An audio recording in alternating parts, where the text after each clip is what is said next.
And we are winning right now. We've got a bearing on a radar emission. We got a bearing on radar emissions, which means they're probably moving up. Let's get a recon flight out and see if they can't ID anything. I'm pretty confident they're in Kiryath, but I want to see what the recon flights tell me.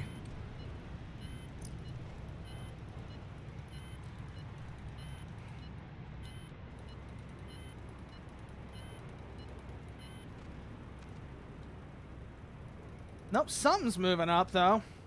Something's moving up. Huh. Let's get those recon flights back in now. See what's going on here. Because there's something out there coming up on us. Attention, new target on the radar. Yep, I was right. Speed 186. Vector confirmed. They're sending something out to try and kill us. Yep, they deployed a jammer. Okay. Attention, new target on the radar. That's right, motherfucker. Get the hell out of here. Ooh, this is gonna be tight. This is gonna be tight. Seeker is active and tracking. Good shot. Good hit. Good hit. What are you doing here? What are you doing here? So, I don't know how many shots they've fired, but I know they have 20. I know they have at least 20, Dusk.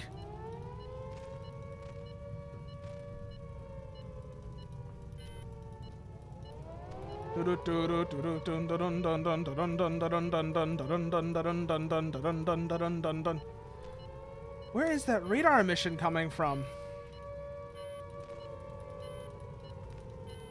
I'm not seeing anything on the scope yet. It could be... Attention, new target on Got it! Ballistic missile verified. Vampire! Vampire!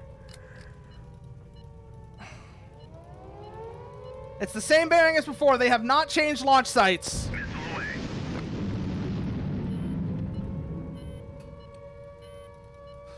Whoo! Good intercept. Okay. Whoo! Attention, new target on the Here comes another one. I don't know how many shots we fired so far, but I'll tell you one thing. Like I said, they are not happy. Apparently, it seems like they're using cargo convoys as decoys. They're using cargo ships as decoys. Holy shit, they are not happy. They are getting desperate. That's for sure. Bad intercept. Bad intercept. Re-engage. Re-engage. Come on, baby. Come on. Come on. Ah! Damn it. We're okay, though. We're okay. We're okay. Oh, my God. Did you see that entry trajectory? Did you see the trajectory on that? It was not happy. Get out of here. Stop making me waste ammo. Oh. Whoo. Still don't have a positive ID on where that radar emission is coming from, but they are getting desperate if they're using, I said, they're using cargo convoys as blockers and decoys. What the hell? Like I said, they're getting desperate. They must be running out of ammo on that launcher. Good intercept, okay. Watch them both be in that same launch site. Watch them both be on that exact same launch site. It wouldn't even surprise me at this point. Still trying to get an idea of what is that? Attention, new target on the radar. Yep, it's the exact same launch site. Missile away. Interceptor is out. Seeker is active. Come on, baby. Come on, come on, come on. Tracking is good. Intercept successful. Prep the next shot.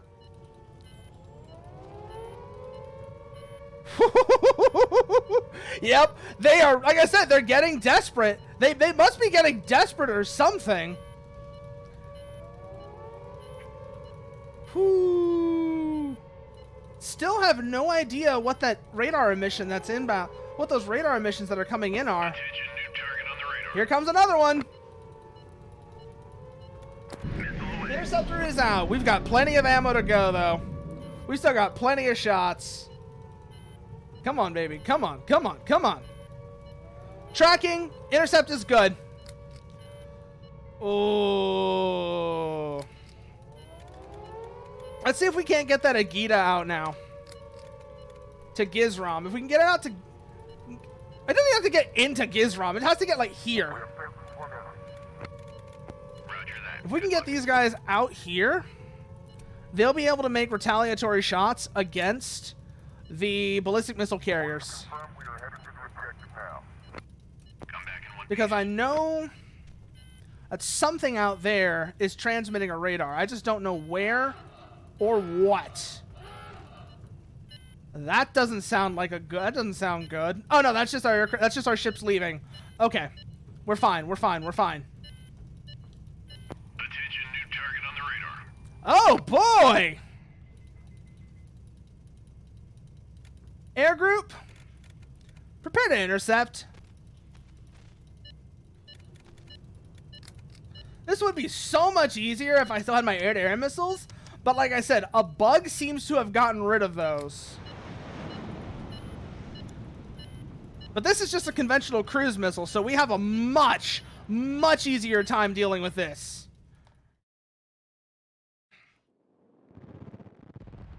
Good. That takes care of that. I think we lost the air group as a result, but oh well.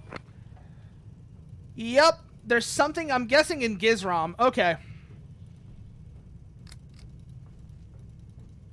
I'm gonna guess there's something in Gizrom that's launching at us. Those are cruise missiles coming at us, which are much less dangerous, but they're trying to get us to waste ammo on them.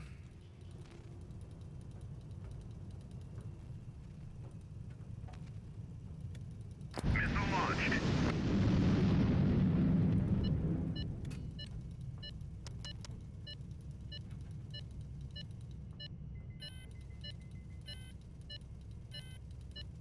Da da da da.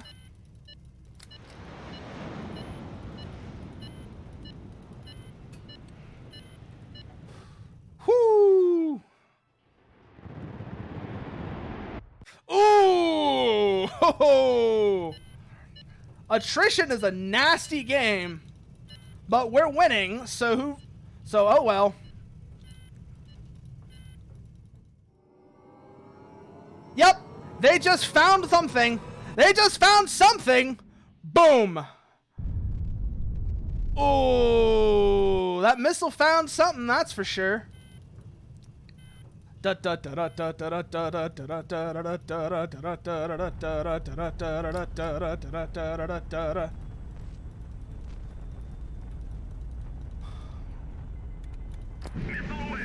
it on the same vector. See if it picks up a radar or not. Yep, it's got something. Hi! Eye on the birdie! Boom. They have about 6 minutes before they're... Yep. We're on to something now, that's for sure. We're on to something now. We found something. Question, of course, is what is it? Yeah, I know, right? The debris just came peeling off of it. Let's also get some of our offensive cruisers actually out to attack some of these positions now. At the very least, we can deny them usage of the launch sites that way. Archangel and a tanker. The tanker, do we have any of those tankers, or looking here?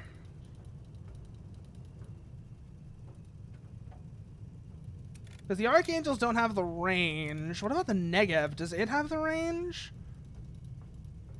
To reach. Negev does not have the range. Oh, no, it does. It's just no return. Okay. Roger that. Good luck. So they're going to go in and secure Gizram. Once they've secured Gizram, they'll move into...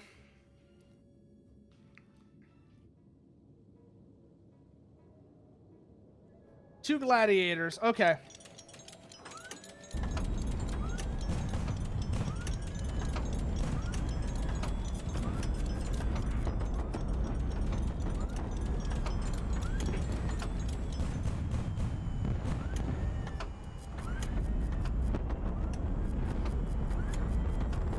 Come on, come on, come on, come on, come on, come on.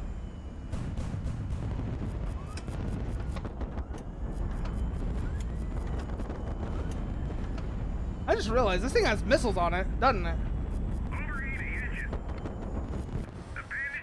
Yeah, we're going to have to restart that engagement. I did a dumb there. Oh boy. Missiles away. Ooh.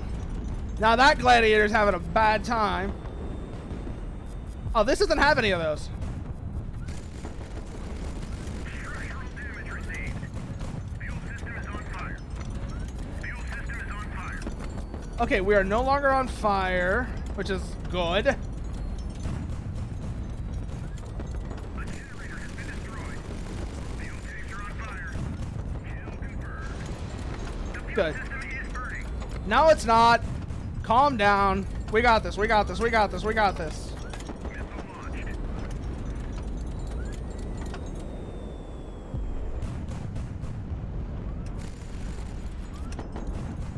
A generator has been destroyed. There we go. Structural damage received. Now we're actually winning this fight. Kill confirmed. Got him. Okay. That secures this location. That's Gizram secured for now. Whoo.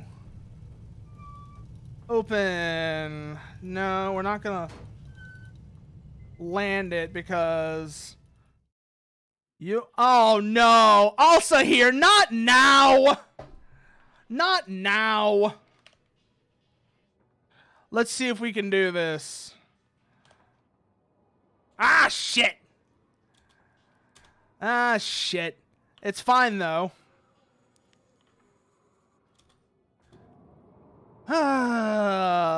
Also here is dead, but it doesn't matter because we got what we needed. We got what we needed from him. In the meantime, that's a normal strike group, so not that big of a deal. Also, we still don't have positive confirmation on the second of the hostile... What are they called? Oh, yeah. Of the hostile ballistic missile carriers. We only know where one of them is, which is a problem. That was also a lot of damage that we took with that negative. Took a lot of damage trying to get there. A lot of that was my fault for forgetting its secondary weapons, but still. Isn't that our KH-15N carrier? Wait, where is our... What happened to our KH-15Ns? Did they not get equipped? I remember putting them on the Skylark. No. It wasn't the Skylark. It's the Patronus that's supposed to have them. Oh, they got damaged. That's what happened to them. We've lost our KH-15... We lost those KH-15Ns. Okay. Good news is... Oh, we still have them, it seems like. So let's repair that damage and remount them.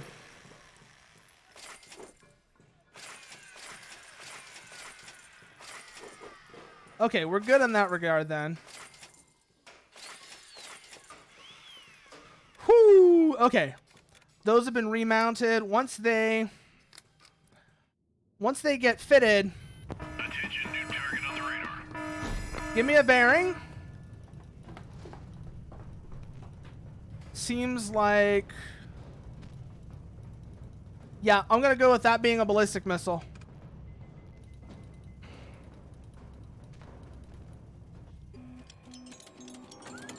Which means, oh well. Oh wow. We actually did that though. We actually shot that boy down. But, oh no, we still have the negative. It's still intact. Good. Attention, new target on the radar. Give me a bearing.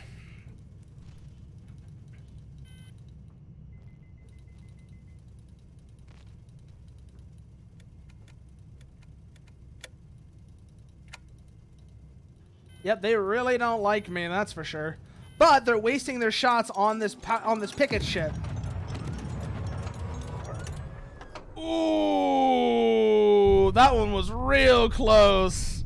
Yeah, these aren't the ballistic missiles. That's the thing, Parasitus. These are just the normal cruise missiles. I think I may have... I'm not going to say I've exhausted their supply, but those are coming from somewhere else, is what that means. The question, of course, is where. If we can figure that one out, we'll be in a much better spot. Yep. That's a carrier. It's probably an Eridu. Okay.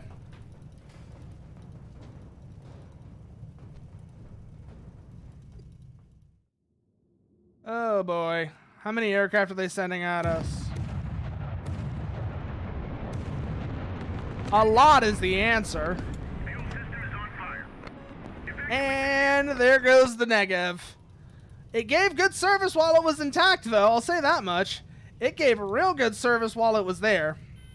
Let's get another one. Let's get another cruiser out there to replace it and continue from there. Wow. Wow, the Archangel's range sucks. I'll say that much. Holy shit. Get the Variag. Not to Gizrom itself, but just outside. And it'll be able to... get it. Actually, we might actually get that into Gizrom. We get that into Gizrom, it'll be able to refuel. And then attack Eridu or Kiryath. So that's going to go in and attack Kiryath because I believe...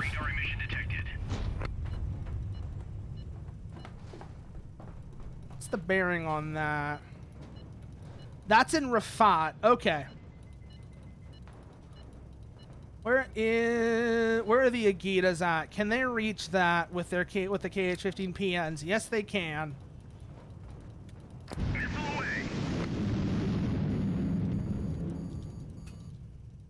Yep, they found something.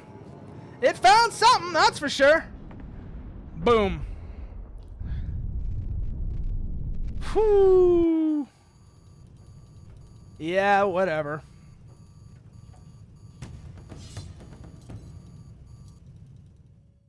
Let's see here. Runner, Nimrod, Sarma, Nimrod. Doesn't look like any of the...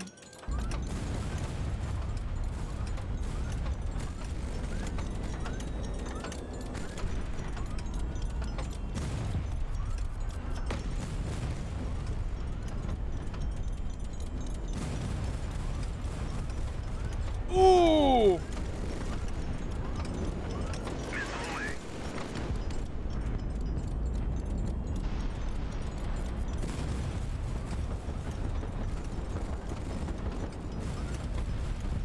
The fact that you would actually might have, if it wasn't for the fact that I was able to use faith to actually convince the Lord Governor to join us, I would have had to fight this thing, by the way. I am so glad this thing is on my side, considering it's able to do that. Ooh, continue. That is Kiryath secured for now. Now, once the Variag has been refueled, we'll send it into Rafat. Let's see if we have any. We have another KH-15PN shot though first. So send that out to soften up the group in Rafat, and we'll go from there. Hello, eyes on the birdie. Boom. I don't know how that was a war crime, Parasitus. I'm not gonna ask, but I'll tell you this much: it was definitely effective.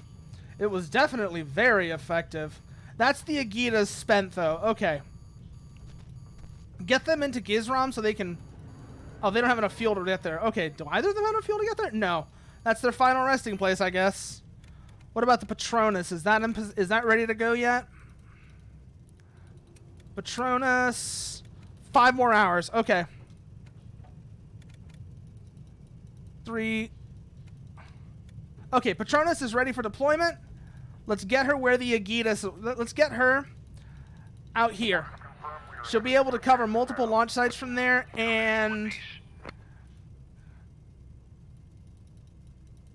Basically, that puts her in a good position. That puts her in a good engagement position. Alternatively, what we could also do is have her link up with one of the Agitas. Have her link up with the Agitas, and that would let them get into Gizram. Once they're in Gizram, they can be refit for purpose. Okay. How many KH-15Ns do I have on me? None. Okay. I've basically used up all the missiles there. But now they're actually, now they can actually be I don't know, refit's the word I'm looking for here. They can be resupplied. That's the word I'm looking for. They can be resupplied. KH-15N to Rafat. Finish the job, basically. The enemy has been destroyed. Boom. Oh my god. That's what this has come to. We're just chucking nukes at until they all die. That is what I have come to. This is what you have forced. You have forced my hand. Varyag is moving.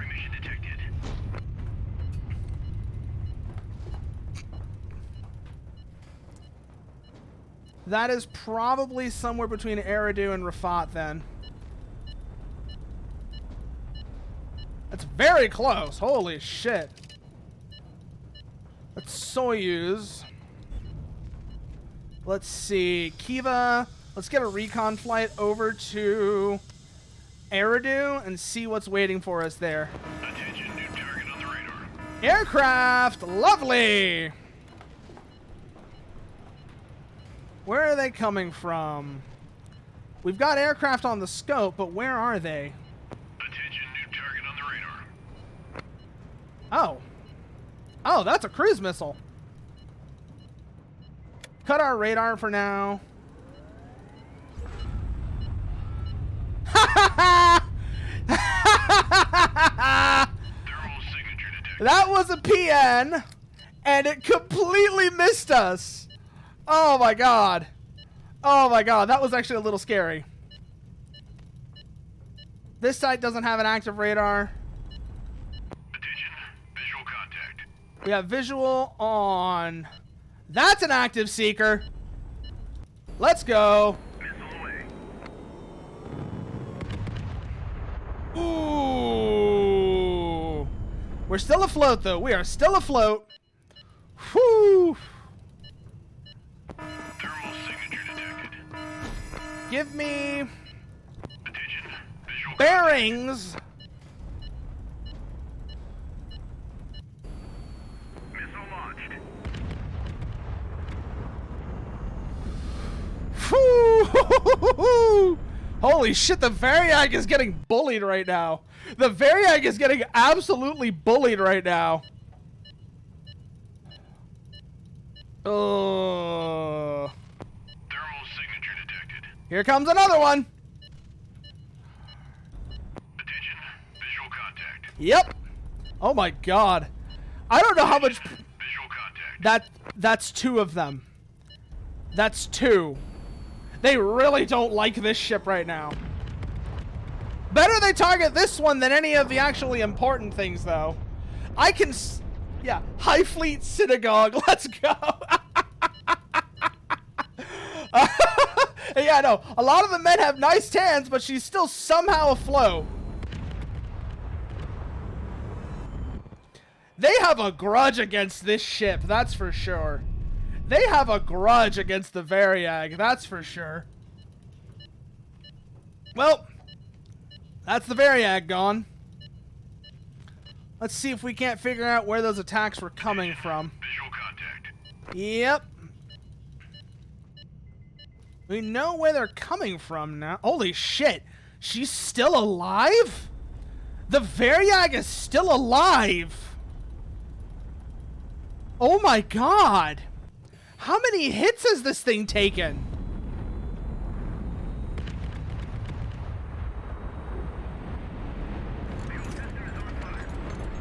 You know, they call this thing the Variag. You might as well call her the Sammy B, considering how much she refuses to die.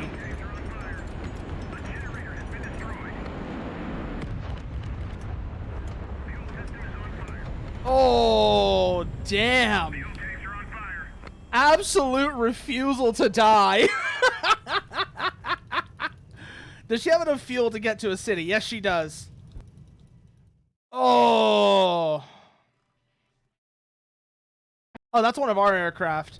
Yeah, exactly. That is another way of thinking about it as well. You've actually got a really... That's a ballistic missile. That's a ballistic missile. Okay. Let's get some cruise missiles tasked onto this.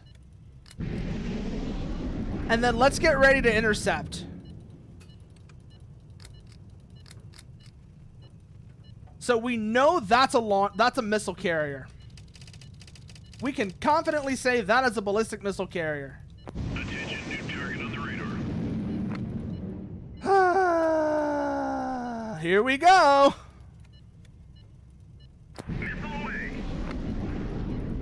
And Seeker is tracking. Bad intercept, bad intercept. Re-engage.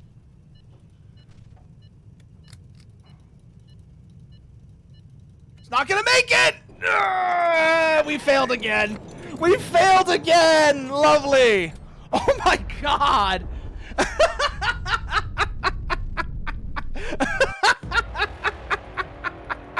We got so close this time. We got so close this time. Oh, we got so close with the Variag there. Yeah, soaked. We got so close that time, Rick. You don't even know. You don't even know how close we got this time.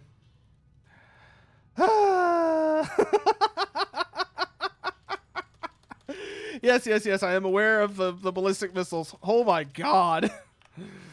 Ooh, the Khan's fleet will join you. Paladin, longbow. That gives us some recon assets. Nothing there. Archangel, mediocre. One triumphant. Yeah, one more pull. One more pull, nuker. We're somehow doing it. 2 shooters so far. Come on, baby. Come on. Give me something good. Give me something good. 3 and a nomad. Mo ikai. Mo ipai. Mo ipai. Come on. Give me something to work with here. 3 triumphants. No Vegas. This is not going to work. Yeah, that's not going to work. Okay, let's load again. Let's load again and see if we can't get better. Oh, my God. Yes, yes, yes, yes, yes. Come on. Give me something good. 1. Come on. Combatants, useful, but not really what I'm looking for. The Agitas, we can put KH-15 PNs on, so they're not totally worthless. Another Agita. 2. Let's see if we get lucky with the pirates. 3 and a Vega. We need one more, and then we're really good to go. The start noise be deep fried. The start noise be 4. Oh yeah, we are big chilling now. We are bing chilling now. We are bing chilling now. We are bing chilling. Intrepid Mark II. Gladiator longbow. Okay. First things first, as before, go in and let's start fitting KH-15 peons wherever we can. The carriers can have them. The carriers can fit them, as can any Agitas we got. First things first, all of these go over here.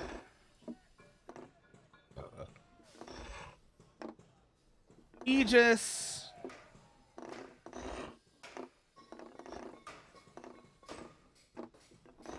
So that's 4 Triumphants, the Aegis, and a Vega. Let's get that. Let's get the Aegis loaded up. This ship, by the way, this is one of the best ship designs I have done so far. Right here.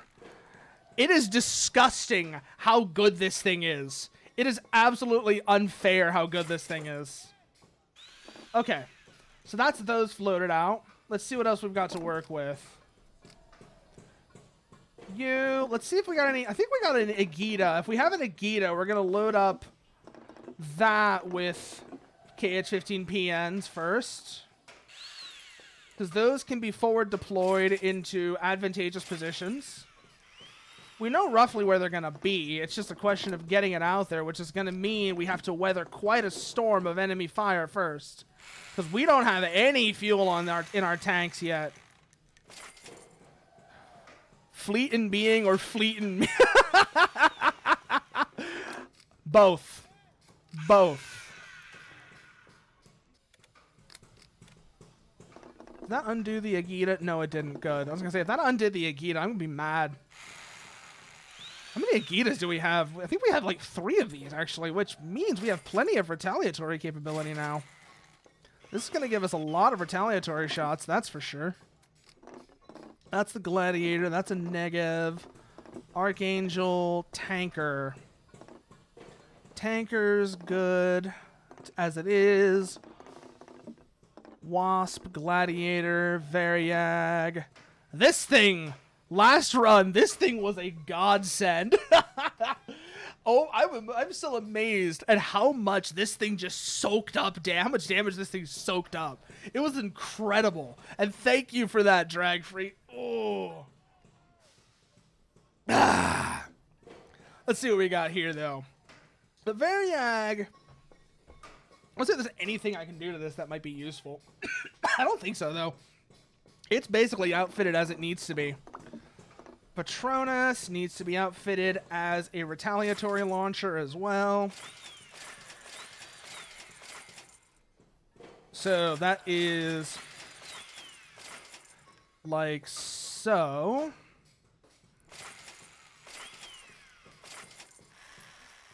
And then KH-15 ends go on here. Actually, no. Remember, we got to do it this way. These go here. 2, 3, 4, 5, 1. Yeah, she can have like 1 or 2 more silos. Yeah, no. I am putting so many tubes on this thing. I'm putting so many tubes on this thing, it's not even funny. And then on go these.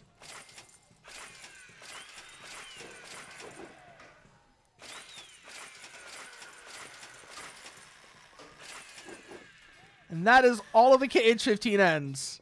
On to the Patronus. That leaves us with 2 KH-15P. Don't forget the no smoking sign. Consider those. You see those big tanks in the middle, Nuker? Do you see that letter? Do you see that marking on the big tanks in the middle that says LCH4? I think the no smoking sign is kind of by default, because that is basically 2 giant tanks of liquid methane. So I think that one is already kind of a given. Oh, what should we put on next? What should we put on next? Ooh. Oh, I know what we're going to put on. I know what we're going to put on.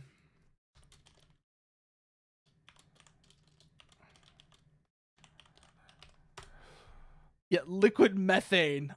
I love liquid methane. It's great. Liquid methane is great. No. You're good to go. You're good to go. Should be everything. Oh, we still got these 2 KH-15 PNs we can put on something. Let's put them on one of the carriers. Let's put it on you. Yeah, let's put it on you. So that's 2 KH-15 PNs. That's going to need this to go there. Is this Waterworld in the air? Jeez, you slam a door too hard and you won't be needing to worry about locking the door. No, it's not Waterworld, Parasitus. It's Dune, but it's Dune, but in the air. Requiescest salutem pavidos mea judicium est expergis skimini saltem magnus ista ultra arimenta salutem pavidos mea requiescest salutem pavidos mea judicium est. I am John Hydrates. Oh my god, this whole thing is just a disaster is what it is. This whole situation is a mess. I don't remember Dune having any ship that's 90% fuel. Well, that's what makes this special. That's what makes this special, Parasitus. Do you understand? That's what makes this spicy. Come on, come on, come on. 50% fuel, 40% nukes. Yeah, that's exactly what it is. It's 50% fuel and 40% nukes. That is exactly what it is, Nuker. Okay, we've got our first inbounds. Probably going to be from the same vector. Petrochems add flavor. Exactly. They add flavor. You got to have that special spice. You got to have that zest. Otherwise, it's just no good. US. Okay. Oh no, you want to get very American, Nuker. You want to get very American doctrine? You should have seen what I was doing early game. So you saw that ship that I had there, the Enterprise? That had its full air group, and I was literally hunting strike groups with aircraft. It was crazy. Boom. Good intercept on the first. Good first intercept. All right. Whoo.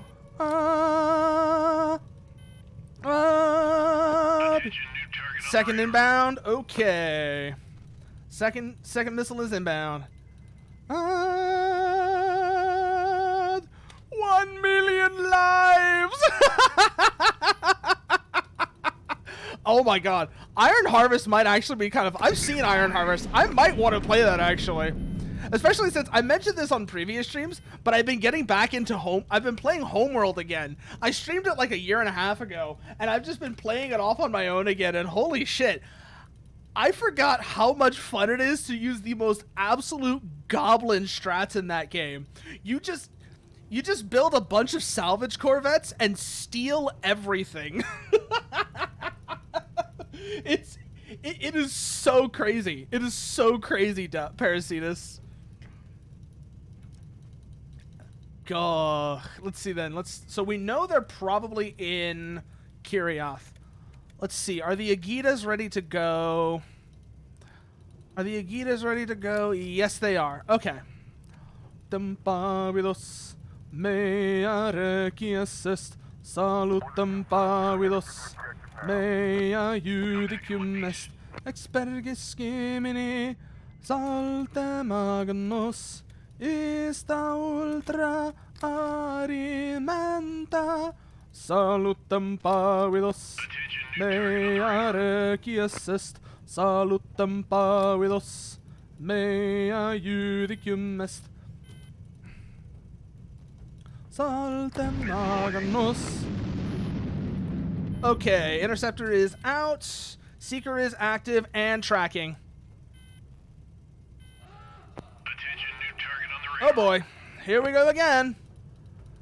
Put you out, actually, divert you out that way. Let's get another Interceptor up and out. Launched. Interceptor is out. Seeker is on. Tracking. Intercept is good. Doist.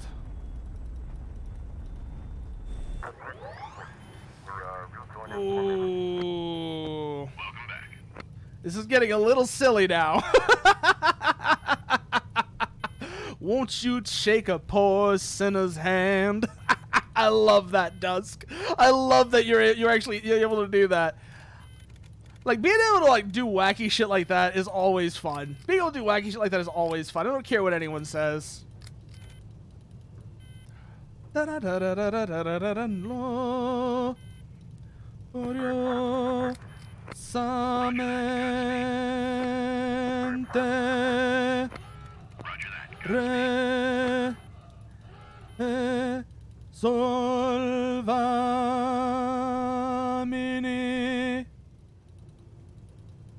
Yeah, I'm not actually trying to send these out to fly anywhere. I'm just gonna have them nuke Kiriath because I know that something's in Kiriath.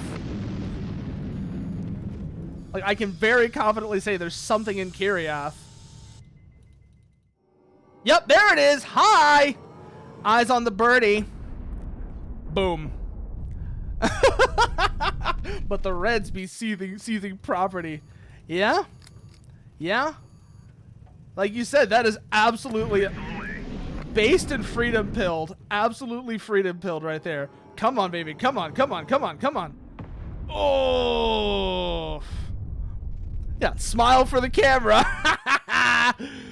God. I love how, like, that was like a trope for a while. Whenever you had, like, something was about to get nuked, you just had the smiley face pop up as, like, the smiley face on the bomb. Oh, I guess that takes care of their radar's out. Whew. So, time to go active.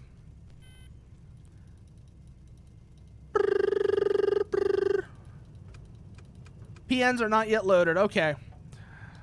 Okay. Come on, baby. Come on. Come on. Come on.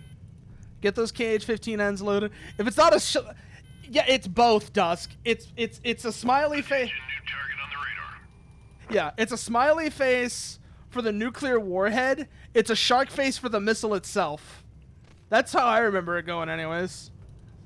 Salutem pavidos, mea judicium est, expergis skimini, saltem magnos, ista ultra arimenta. We're going to send you out to Gizrom to secure it.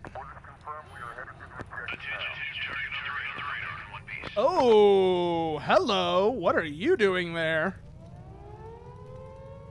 Oh, but they're going for one of the diversions, though. I don't think they understand. This ship has done its job. Go ahead and destroy it. It's done. It's an empty hulk. Like, literally, if the game let me, I would have had to be like, you know, this crew evacuates and goes to ground. This ship has served its purpose. So has this one. So if they're soaking up ordnance, they're doing their job. Exactly, Nuker. Kill me. I've already won. Attention, new target on the radar. And now that I know they're there, now they're going to suffer. Now they're all going to suffer and die. Even in death, it still serves. Whoo! Go ahead, aim at the grounded ship. It's done its job already. Attention, new target on the radar. Oh, they're gonna waste aircraft on it too? Thank you. Thank you for wasting your ordnance so kindly.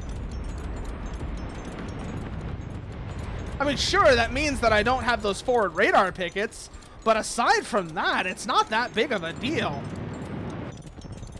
And I get to take out your aircraft. And now, you guys are gonna go in and engage that. Hey, we found the launcher. It looks like it's expended half of its ordnance as well. Negev, you're going in first. Laser guided on both if I can... what about incendiaries? Oh, I don't have a lot of those. What armor piercing? 31.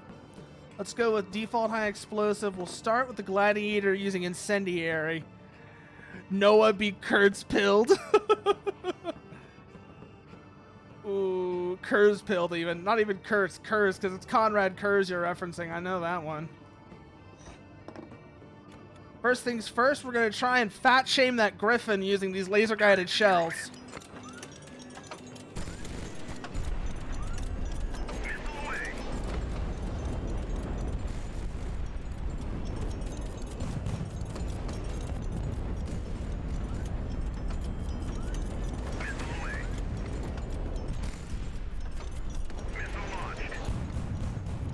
Actually, no, we're just gonna kill you. You're the priority target after all. So die. Die for me, darling, won't you?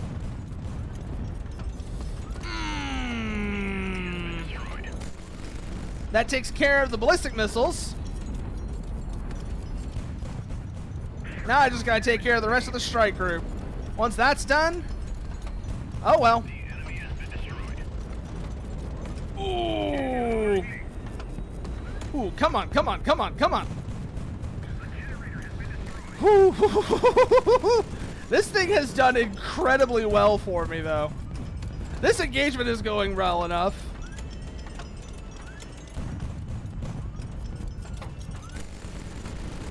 Shred up the insides with the 37. As before. There we go.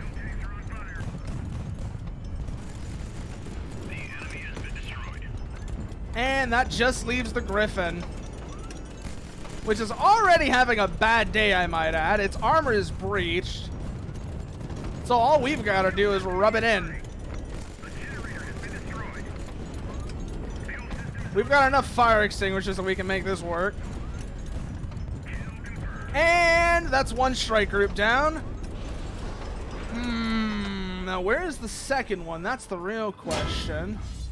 We've gotten one of them taken care of. Now we gotta find the other ballistic missile carrier. We know it's not in Kiriath, at least not anymore. Because they just had a real... whatever that was in...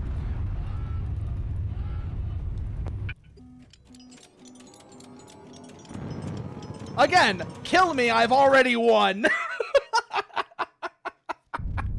Kill me, I've already won. I said that leaves one missile carrier we don't know the location of. Oh my god, they're wasting another missile on this thing. They are... they have lost the plot. They have completely lost the plot, and it's incredible. It means we still have to, like I said, we still have to find that other ballistic missile carrier. But that's going to be relatively simple. This is going to be a relatively simple operation to do. I think I know where it is anyways. Like I said, it's probably in Kiriath.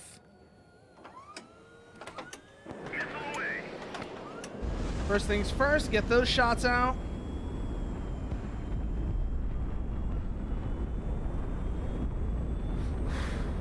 Kill confirmed. Structural damage received. Fuel system is on fire. Engine overheating. Oh, this is a normal gladiator. This isn't one of the ones I modified. I thought this was one of the ones I put the 130s on. Overheating engine. Okay. Regardless, though, I know what I'm dealing with now. And I know that there's nothing here that actually needs... Engine overheating. Okay, we're okay, we're okay, we're okay, we're okay. We're not okay. This thing is going to die. And then once this thing dies, we're probably going to lose the Negev as well. But oh well. We're going to do as much damage as we can in the process. Come on, baby. Come on, come on, come on, come on, come on. Ooh.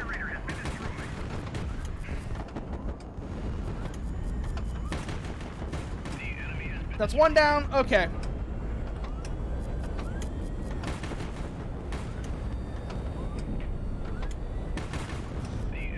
2 down. Oh my god, we're actually winning this fight somehow.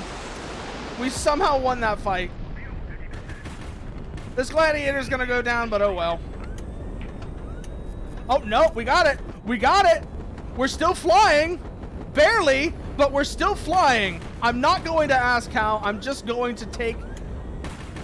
I'm going to take it, and I'm going to kill as much of this Archangel as I can before the gladiator finally goes down.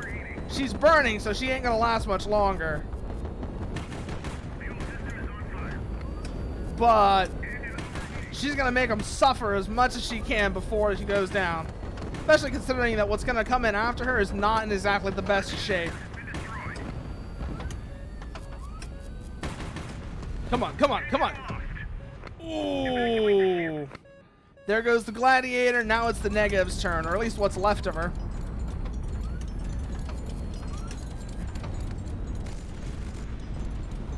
Oh wow, that Archangel is actually pretty damaged. We might win this fight. We did win that fight. Yeah, burning down in a blaze of glory indeed. Whoo! We've carefully shepherded this fleet. We've carefully shepherded this fleet here for so long, and now all the work we've done is paying off. All the work we've done to carefully keep these fleets alive is paying off. Oh. Open the hatch. Get her down into the shipworks. She needs... Oh, God. Here we go again. Shut up, Alsa here. He's already done his job, though. We already got his ships. What are you? A Vosgod? We'll take it. We'll take everything we can get. Everything we can get. I don't care. Esta ultra arima. Yeah, this one gets a fresh coat of paint. Oh my god. Whatever this one gets, it has put in amazing service, that's for sure. Like the amount of punishment that negative took is incredible. Like I said, now we've just got to find the other launchers. This is where things get spicy. This is where things get spicy. So there might be something in Eridu. Let's see what we can send out there to actually investigate. The Archangel can't make it, but I kind of figure that one. Unless maybe it goes with a tanker, it can. Yeah, a tanker and 2 Archangels should be able to make it. Well, maybe not 2, but a tanker and an Archangel can make it. What about a Wanderer? I mean, that would give it some kind of firepower. What about a Gladiator? We have plenty of those still. Yep, that's got enough range to reach Eridu. Okay. Strike group moving into Eridu to investigate. Let's see what they've got. Let's see what they run into. Looks like it's just a garrison here. No actual strike assets. So we can cross Eridu off the list. There isn't anything here that we need to worry about.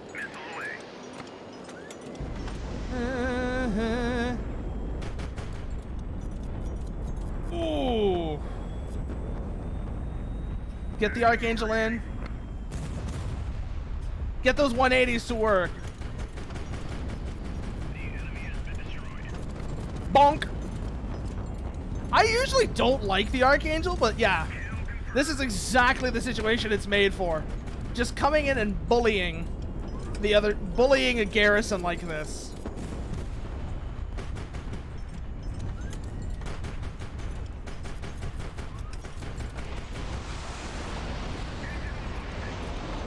Woo!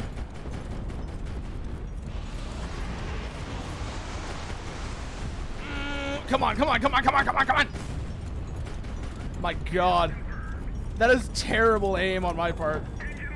That was terrible aim on my part. But that Intrepid is showing its belly, so we're going to take advantage of that.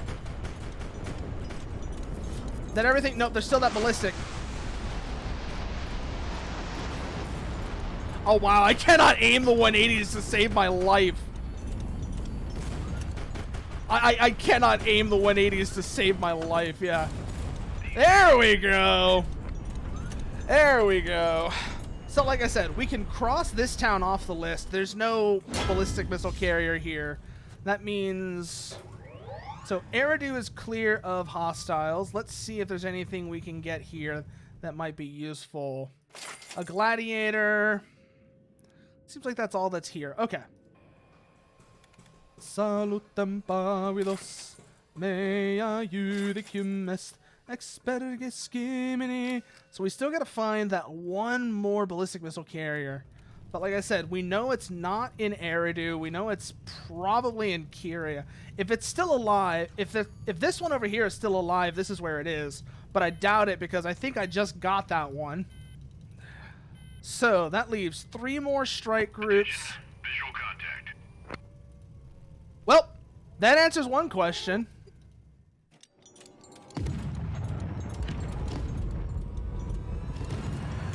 We know where the ballistic missile carrier is now, because only a ballistic missile flies that fast. Only a ballistic missile flies that fast. Where did that come from? Seems like that was either Nemriz or... Visual contact. Okay, we've got their location. They're in Rafat. Gizram has no missile strike assets. Neither does Eridu. Looks like all of our shooters are still here. We can't hit Rafat from KHIVA, so let's move the Patronus down to where it can get in range, and then we'll just rain hell on them from there.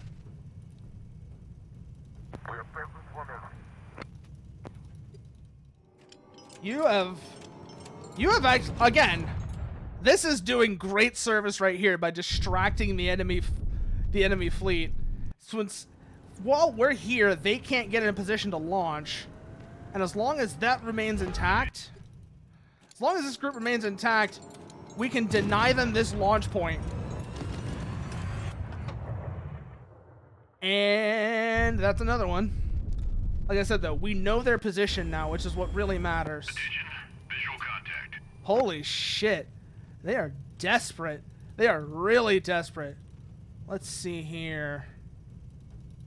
Oh, that one is a ballistic missile, which means they might be in Zyrom. Ugh. But the more missiles they waste trying to actually secure the launch position, the less they can use on KHIVA. So that works out in my favor. The math here works in my favor, even if it's gruesome math. Even if it's gruesome math, it works out in my favor. Boom.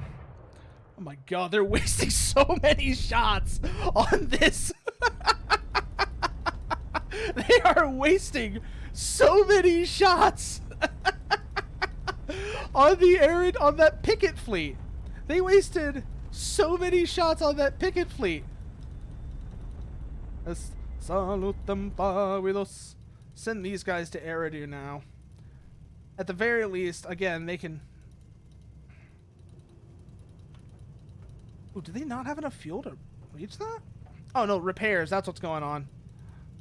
Pavidos mea requies est. Salutem pavidos mea judicium est. Experge skimini. I want these guys to stay in KHIVA, remember? Because that's our BMD assets.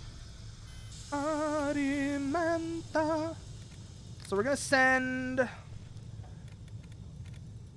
you two to Eridu to continue soaking that area up.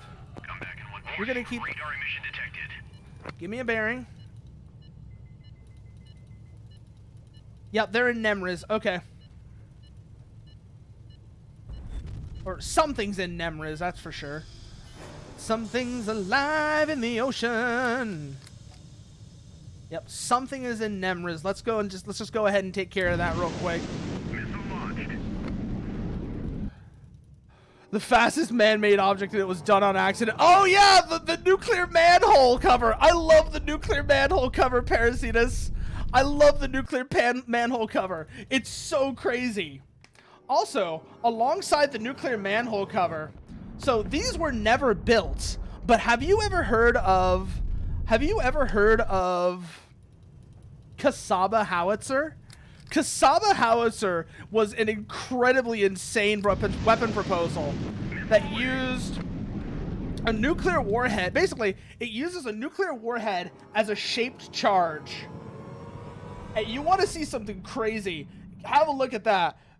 So in essence, how it would work is KHIVA, C-A-S-A-B-A. Target destroyed. Oh my god, do we actually get the ballistic missile carrier?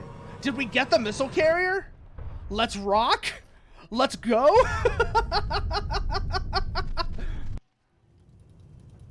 Okay, missile carriers are down. That just leaves the strike group. So now we've just got to find a normal strike group. Now we can start being aggressive. Whoo! 1,000. Yeah, I know. 1,000 frames per second. It only was captured in a single frame. Now, unfortunately, and this is the sad part about that story, Nuker, considering it was going that fast and considering its design and composition, it probably didn't escape the atmosphere. It was going fast enough that it could, but it probably burned up before it reached the end of the atmosphere. So, unfortunately, there is not some like random manhole cover out in space floating around, although that would be funny. Exactly. It probably became plasma before it had a chance, but boy, it was cooking. It was cooking. He was going. The boy was going. Ooh, so mother of all pressure cooker lids. Yeah, mother of all manhole covers, really, is what it was. Let's see here. We've actually somehow managed to defeat the ballistic missiles. The fact that we've managed to do that, it still amazes me, by the way. It's like, we have finally done it. We have defeated the ballistic missiles. And we know the location of the last strike group. Where are you, Patronus? It's in range. Let's go. Kavkaz, prepare to die. 4 shots out. The enemy has been destroyed. Oh, that wasn't them. Okay, so that wasn't the strike group. Huh. So if that wasn't the strike group, where are they? That's... Got him. Euro. They're going to Zyrom. Okay. Can I hit them from here? No, I cannot. Okay. Let's move the Patronus down to Eridu so it can refuel. And then from there, we'll send it to Nemriz, where we'll send it to here roughly, and from there it'll be able to engage. This is one of the fastest, well, not anymore actually, it's not that fast now, but this was one of the fastest ships I had in my inventory at one time. But now it's weighed down with all these missile tubes. So not so much anymore, I guess. Send them out and let's see what happens. There's the strike group. Smile for the camera. Yes. Oh yeah, no. A nuclear shaped charge is funny is what it is, Parasitus. It is hilarious is what it is. So, in a nutshell, what it does, so you know how a shaped charge works, right? You basically pack explosives in such a configuration that the explosion is shaped onto into a narrow finger of death. So a nuclear shaped charge is the same principle. You use a nuclear detonation to create a narrow stream of particles that fires onto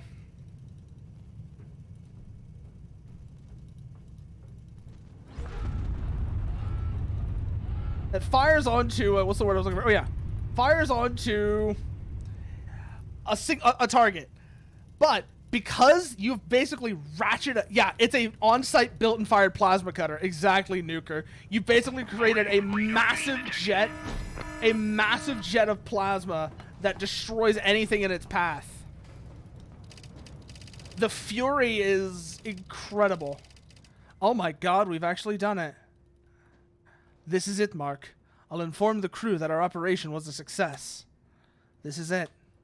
I leaned back in the chair and closed my eyes. The tons of war machinery finally fell silent. Not a clank, not a rattle, not even a rustle. The perpetual hum of the jet engines seemed so far away, so distant, I could barely hear it.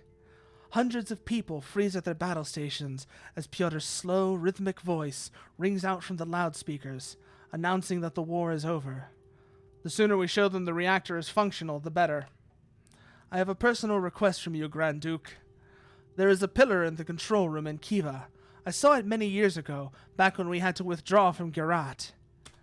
There was something written on the pillar. It looked old, and the letters, the language, it looked very similar to a coda. I remember it very clearly. If you could take a look at it, perhaps you can read it. I have a feeling it may be important. The next day, we were in KHIVA. Back explosive behind an inverted will make a jet of molten copper that scales with size and diameter. Yeah, basically. Yeah. So that is a standard shape charge. Now, scale that up and change the materials, because you have to use different materials for a nuclear shape charge. And what you can do with a nuclear shape charge is put an object in orbit that doesn't have to leave orbit. It can point downwards to the ground and basically send a stream of send a bolt of lightning from space so intense that it can destroy a nuclear missile silo. You can basically fire bolts of lightning from space onto whatever object you don't particularly like. That is how insane the nuclear shape charge is. Hey, and that's the end of Highfleet. Oh, that feels so good. That feels so good. Now, unfortunately, we weren't able. That does mean we weren't able to get to Blasphemous tonight. But oh my god, that was so satisfying. Even though we couldn't do that, and I already see who we're gonna go say hello to because they're playing one of my favorite games, Zone of the Enders, the second runner. Oh, only nuclear war crimes. Yeah, only nuclear war crimes.